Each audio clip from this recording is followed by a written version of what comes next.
dernier pour répondre, avant que le docteur. Monsieur Mailloux, pourriez-vous nous parler justement des conséquences que subit M. Sinistre? OK, il faut gérer les micros. Ouais, on va te déplacer. Ça ressemble comme ça? Ouais, voilà.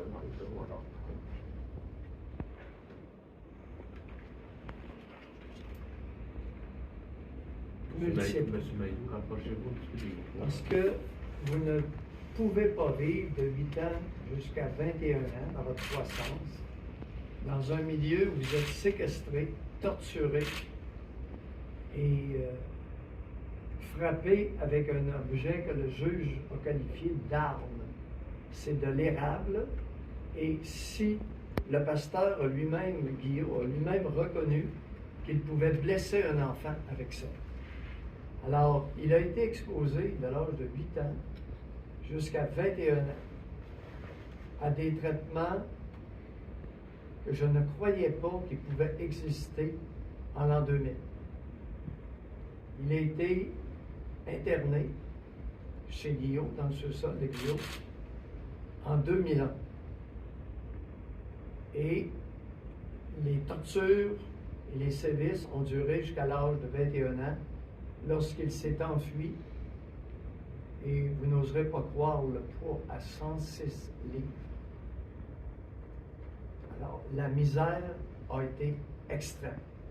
Châtiment, privation d'eau, privation de nourriture, absence de traitement d'un eczéma sévère du côté palmaire de ses mains.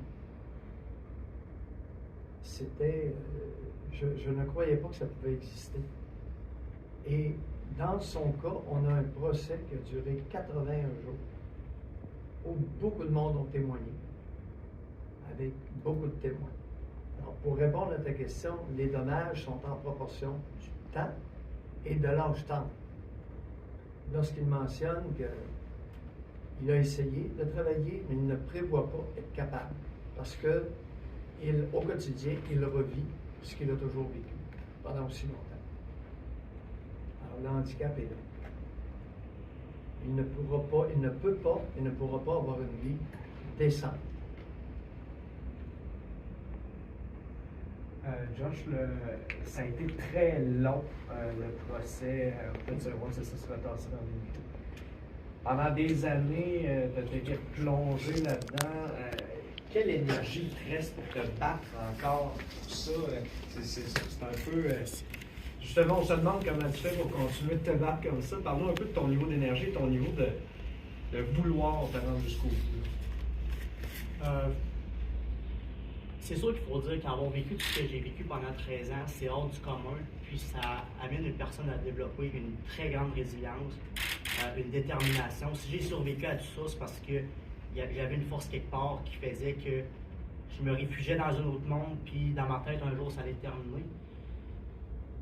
Puis depuis ce temps-là, ben, j'ai cheminé dans ma tête, j'ai cheminé dans ma vie, puis le suicide, c'est quelque chose que j'ai déjà voulu faire, que j'ai passé proche de faire, parce qu'à un moment donné, tu me demandes tout ce que j'ai vécu, ça servait à quoi. Puis à un moment donné, j'ai compris que ça avait servi à quelque chose, qu'il allait falloir que je transforme ça en positif. Et c'est cette énergie d'avoir une raison d'être, je crois, qui m'amène à continuer à me battre comme ça, à ne pas tolérer l'injustice. Je sais ce que c'est d'avoir souffert, je sais ce que c'est de vivre avec les séquelles, puis je sais que je ne suis pas le seul. Alors pour moi, c'est excessivement important de me battre, pour moi, oui, mais aussi pour tous les autres. Parce que je vous rappellerai qu'en 2014, le 26 novembre 2014, lorsque je suis allé à la police de Québec, j'ai dénoncé ce qui se passait chez Guillaume. Moi, je pensais qu'il y avait moi et mes frères, qu'on était 3 ou 4 petits jeunes chez Guillaume, puis que ça s'arrêtait là. Je savais pas, moi, que Guillaume avait battu des dizaines d'autres à Victoriaville des années 80. Mais ce qui a amené ces victimes-là à dénoncer, c'est quand ils ont vu l'histoire sortir. Et c'est de même que ces gens-là ont trouvé le courage de dénoncer. Ils se sont dit, ah, finalement, c'est vrai.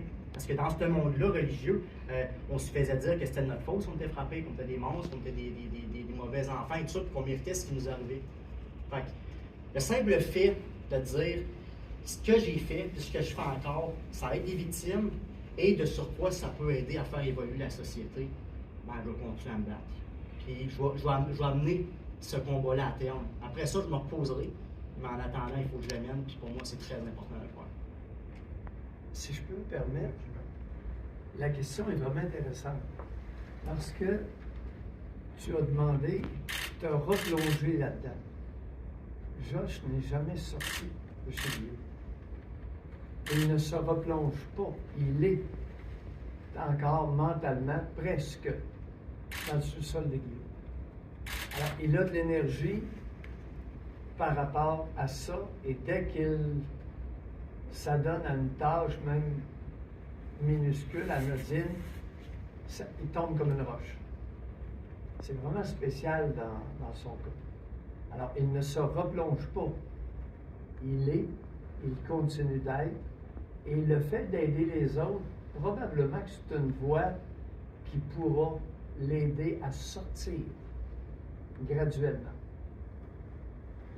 As-tu confiance que, en fait, la justice a été rendue la semaine dernière? As-tu confiance que dans ce cas-là, en fait, as-tu confiance dans le système de justice pour rendre ça jusqu'à terme? Je vous dirais que le système de justice n'est pas parfait. Je pense qu'on est tous d'accord là-dessus. J'en ai vécu les lacunes pendant ces 8 années-là. Je peux voir qu'est-ce qui ne fonctionne pas, qui fait que ça s'est autant éternisé. Mais par contre, le résultat, la sentence qu'il y a eu, le verdict qu'il y a eu, c'est raisonnable. Et donc, j'ai une certaine confiance.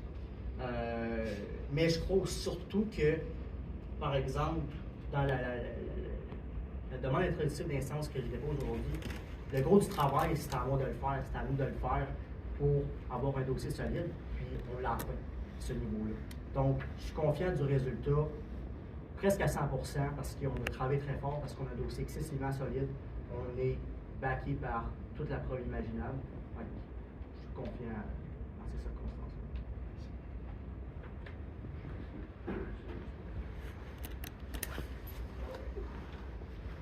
Estimez-vous que ce mouvement évangélique-là, c'est sectaire, c'est une secte, est-ce qu'il devrait avoir un contrôle gouvernemental sur ce type de truc?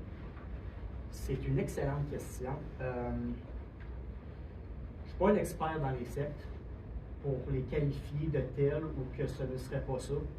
Je crois qu'il y a des tendances sectaires. Mais j'aurais tendance à dire que ce qu'on voit dans le cas à l'espèce ou chez les catholiques ou les autres religions, je crois qu'avant tout le problème, c'est l'être humain. Je crois que c'est avant tout une question d'êtres humains qui veulent dominer d'autres êtres humains. Et cette façon de faire de l'être humain amène des déviances, comme on voit dans le cas actuel. Il y en a que c'est plus au niveau sexuel, il y en a que c'est plus au niveau de la violence contre les enfants. Et dans le cas actuel, ben, on a pu voir jusqu'où c'est allé, mais je ne pense pas que c'est une secte, mais oui, ça a des tendances très sectaires. Si vous me permettez de glisser un petit commentaire sur le contrôle gouvernemental, j'ai publié avec Jacques Beaulieu un livre qui s'appelle « Pour l'amour des enfants, non au châtiment corporel ». Et vous devinerez jamais en quelle année. L'automne 2002. Ça faisait 1 an que Josh était enfermé chez Guillaume. Ce que je voulais avec ce bouquin-là, parlant de contrôle gouvernemental, c'est de faire abolir l'article 43 du Code criminel du Canada, qui dit ceci. Tout instituteur, père ou mère, ou toute personne qui remplace le père ou la mère est fondée à employer la force pour corriger un élève ou un enfant, selon le cas, confié à ses soins, pourvu que la force ne dépasse pas la mesure raisonnable. Des individus comme Guillaume, dans ma carrière, ont causé beaucoup de tort à des personnes qui m'ont consulté. Au point que j'avais décidé de prendre l'argent de ma poche, 12 000 $, et d'attirer l'attention sur le fait qu'il y avait un article dans le Code criminel du Canada qui incite les parents à frapper les enfants. Force raisonnable. Ça peut tuer. Cette palette-là, venez la sous-peser tout à l'heure, elle peut tuer. Si vous ratez votre coup, vous frappez un enfant sur la tête, vous allez le tuer. où vous pouvez lui faire des fractures importantes. D'ailleurs, je n'invente rien. Paragraphe 282, Claude Guillot lui-même a reconnu, quant à la correction, contrairement à la Bible où elle est administrée avec un bâton, sur le dos, l'accusé, Claude Guillot, explique qu'il y a un nombre raisonnable de coups fermes n'excédant pas 5 qui sont administrés au fessier avec une palette en érable massif et verni d'environ 5 pouces de large par 12 à 14 pouces de long. C'est une arme. Le juge a décrété que c'était une arme. Vous pouvez tuer avec ça. Alors, lorsqu'on parle de contrôle gouvernemental, lorsque ça vous tentera, ben, on abrogera, on annulera l'incitation dans le code criminel à frapper les enfants, pourvu que la force ne dépasse pas la mesure raisonnable. Guillot, lui, était convaincu que c'était une mesure raisonnable. Cet article-là du Code criminel est un crime envers les enfants de par son existence même. La sénatrice Hervieux-Payette, que je n'ai jamais rencontrée, s'est battue en même temps que moi pour faire annuler cet article-là, et je peux assurer tout le monde ici que Guillot et toute sa clique connaissent très bien cet article-là. Et c'est l'élément de défense lorsqu'ils sont amenés devant les tribunaux.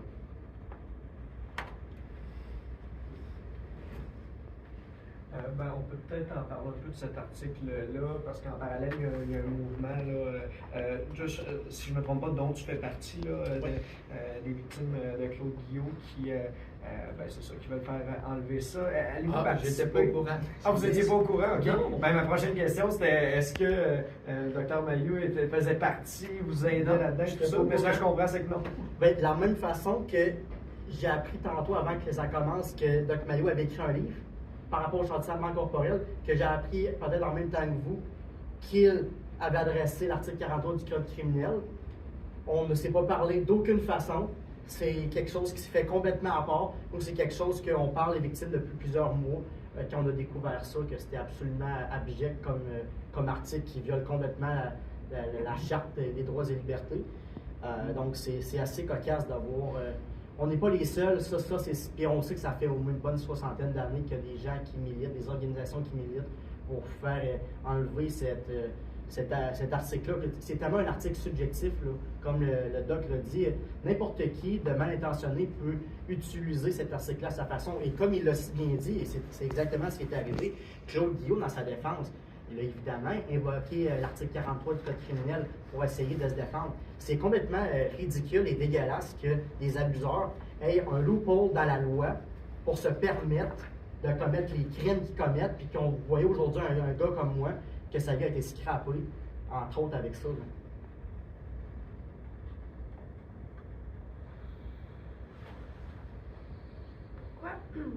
Pourquoi quitter le recours collectif pour intenter des poursuites individuelles?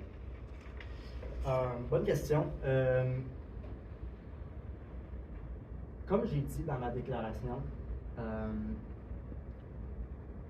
lorsqu'on a commencé le recours collectif avec Marc Levasseur, Marc et moi, on n'était pas au courant de la moitié de toutes les choses qu'on sait maintenant. On a appris des choses dans les 4 dernières années au travers du procès criminel de Claude Guillot, tout ça. Et donc, lorsqu'on a commencé, on a actionné quelques organisations et tout. Parallèlement à ça, pendant le procès et aussi pendant ce recours-là, moi, je me suis toujours posé des questions, comme je l'ai dit dans ma déclaration, à savoir comment quelqu'un peut devenir aussi fanatique et aussi dangereux que Claude Guillot. Ça m'a amené peut-être un petit peu mon côté enquêteur à aller fouiller dans les preuves, à faire des demandes d'accès à l'information partout. J'ai donné de la tête partout pour aller recueillir de la preuve. C'est un peu mon exercice personnel à côté. Et toute la preuve que j'ai découvert, c'est ça qui donne la poursuite d'aujourd'hui. J'ai vu que il y avait tout un système derrière ce mur. Et c'est toute cette compréhension-là qui m'a amené à dire qu'il faut que je fasse quelque chose. Et donc, il y a eu le passage du recours collectif à une poursuite individuelle où maintenant, je viens ramasser toutes les personnes et entités responsables de ce qui s'est passé là. Comme vous avez pu voir, on poursuit le fellowship des églises et baptistes évangéliques au Canada, qui est la plus grosse association de baptistes au Canada. C'est au-dessus de 500 églises, 70 000 membres. Mais eux autres, pendant 10 ans, alors que leur leader, leur président, savait que Guillaume avait frappé des enfants, ce monde-là lui soutenait financement à plusieurs dizaines de milliers de dollars, au-dessus de 100 000 $ sur l'espace de 10 ans. Donc, c'est absolument dégoûtant. Puis, c'est pour ça qu'on a parlé de Guillaume. Maintenant, on doit s'attaquer aux complices. Puis, il va falloir faire des changements systémiques pour plus jamais que ça arrive. C'est pas vrai qu'il y a d'autres jeunes vont vivre des choses comme j'ai vécu. Là. Ça n'a aucun sens. Si vous me permettez d'ajouter les propos de l'accusé lui-même. J'ai emmené le jugement parce que ce jugement-là a 103 pages. J'ai été vraiment surpris. 81 jours de procès, 103 pages de jugement. Et regardez bien, lorsque Josh fait allusion à un système, à une base de croyances partagées parmi certains individus, écoutez bien ce que Guillaume lui-même a déclaré en cours dans son témoignage. Le juge rapporte ses propos. Étant donné que la folie est attachée au cœur de l'enfant, il a besoin d'être contrôlé par un leader.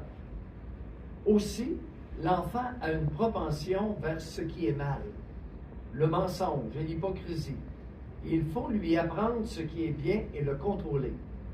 L'élément essentiel pour développer le caractère de l'enfant est de le contrôler, même au point de châtier sa chair, et la fessée peut atteindre ce but.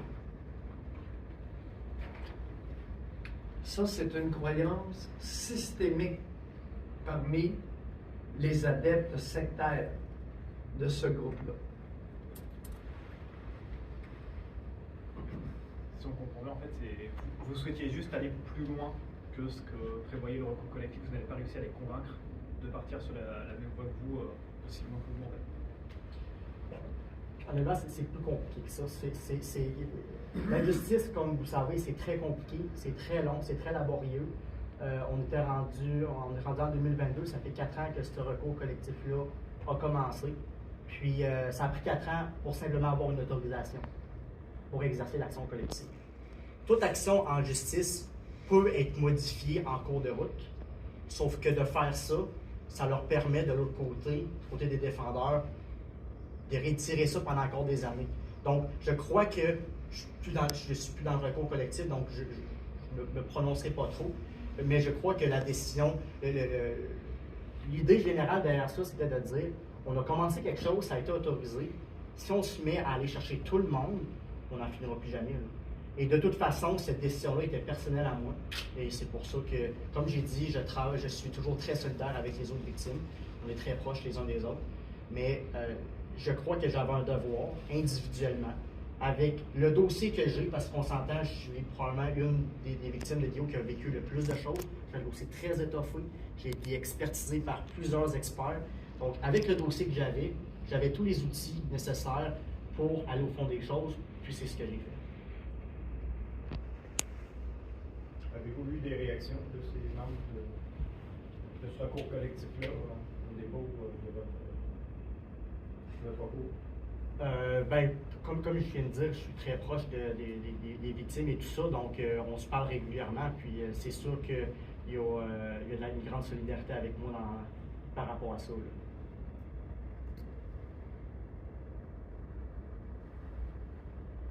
Est-ce qu'il reste encore beaucoup de victimes de Guillaume, selon vous, qui sont pas manifestées? Ça, c'est une très bonne question. Je n'ai pas les chiffres exacts. Je sais qu'il y en a certaines qui sont manifestées. Mais je pense qu'un peu comme dans tous ce genre de situations-là, le pourcentage qui se manifeste versus la quantité totale de victimes est toujours un bon écart. Donc, ça serait. Les victimes de Victoriaville, c'est Guillaume, il en a battu des dizaines. Fait que ça, cette section-là, à Québec, on connaît plus, c'est un peu plus restreint. le nombre de personnes qui ont été abusées. En même temps, il y a eu des périodes, en les années 80 puis aujourd'hui, il y a eu des périodes, un peu des périodes où on ne sait pas ce qui s'est passé. Donc, ça va être à voir, puis c'est pour ça, comme j'ai dit dans ma déclaration, que j'invite fortement les autres victimes, pas juste des Guillaume maintenant, toutes les organisations baptistes, les gens qui ont été victimes dans ces milieux-là. Parce que, comme j'ai dit, il y a Claude Guillaume qui a battu des enfants, mais il était loin d'être un cas isolé. Ben, cette philosophie-là de violence, il y a eu bien des victimes, puis j'invite les gens à le faire. Je l'ai fait, puis ça vaut la peine de le faire. C'est pas facile, mais c'est très libérateur. Dénoncez. Vous allez vous rendre compte que vous êtes pas mal plus nombreux que vous le pensez. Puis c'est de même qu'on va faire changer les choses. Parce que si tout le monde pense qu'il est tout seul, puis qu'il reste dans son coin, puis qu'il fait rien, ben on va rester avec des histoires d'horreur comme ça qui vont nous popper un peu partout ici et là.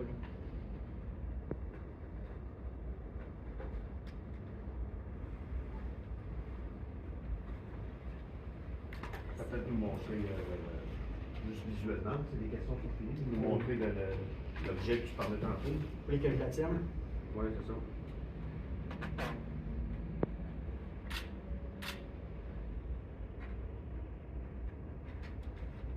Je l'ai mesuré, il a 16 pouces, presque 1 pouce d'épais et 6 pouces de large, en érable. J'en reviens pas, je vous le dis, moi c'est vraiment, le juge a qualifié ça d'arme et je suis tout à fait d'accord. Je suis un rural, alors je sais qu'est-ce que c'est que de l'érable. C'est pas une palette de ping-pong. C'est épouvantable comme. J'en reviens pas. Et l'accusé a reconnu que c'est ça. Il en faisait la promotion. Ça a été déposé au tribunal, le devis de cet objet-là. C'est épouvantable. Je ne pensais pas que ça pouvait exister. Puis j'en profiterai même pour vous dire à quel point ça m'a marqué. La copie que vous avez ici aujourd'hui, c'est moi qui l'ai fabriquée pour moi-même dans mon atelier. Puis j'ai pas eu besoin d'aller chercher les dimensions. Quand j'avais 7 ans chez mon père, Claudio avait enseigné à mon père les dimensions exactes, comment frapper ça. Puis je me rappelle de voir mon père sur son atelier avec ses 6 sauteuses fabriquer une pêche. Je me rappelle par cœur les dimensions, 6 pouces de large par 3/4 de pouce d'épaisseur, par 12 pouces de long. Puis j'ai décidé de la reproduire. Ça a été un choc pour moi de le faire. Quand j'ai lu terminé, je tenais ça dans mes mains. Je dis, je peux pas croire que juste à un adulte, c'est une arme de destruction massive, là. Mais de donner ça, Guillaume, 32 coups avec cette palette-là, d'une shot, là, sur moi quand j'avais 8-9 ans. Ça marque une personne d'avoir vécu ça. Puis on parle pas des années 1600, là. On parle, ça c'était en 2001-2002 que ça se passait, là. Je pense que c'était important. Il ne frappait pas à peu près. Il avait développé une technique pour immobiliser l'enfant pour pouvoir le frapper. Parce qu'il n'y a pas un enfant qui va demeurer immobile, là. Il avait développé une façon soit de tenir l'enfant avec ses jambes, dans ses jambes, ou de le faire appuyer par le mur. Le faire appuyer sur le mur, et là, profiter, dès qu'il était immobilisé, les jambes écartées, là, il frappait. Exactement. Puis si l'enfant bougeait, ce que j'ai compris dans le jugement, si l'enfant bougeait, là, c'était des coups de plus qui s'additionnaient. Exactement. C'est épouvantable, c'est horrifiant. Puis le 32 tables dont je vous parle, ben, c'est une histoire de même. Tu t'en fais donner 5, 10, 15, mais là, si tu as bougé, ça compte pas. Ben, tu l'as reçu le coup quand même, là. Donc, c'est épouvantable. Il faut que ça change. Puis, des fois, je me dis, une chance, les victimes sont là parce que les parents, les pasteurs, la société sont où, là? Une chance qu'on est là, qu'on est encore en vie, puis qu'on trouve le courage de dénoncer, puis de mettre ça au grand jour, parce que sinon, c'est qui le ferait? Je pense que la société a un gros message à prendre de ça, puis les gouvernements, comme je l'ai mentionné, on prend l'exemple de la DPJ qui a beaucoup de déficiences. Il va falloir que des actions soient prises pour que des choses comme ça n'arrive plus jamais, là.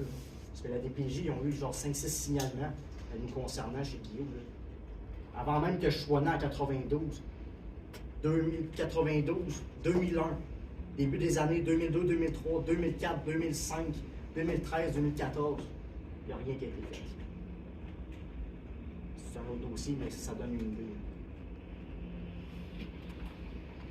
Merci. Vous êtes bien gentil.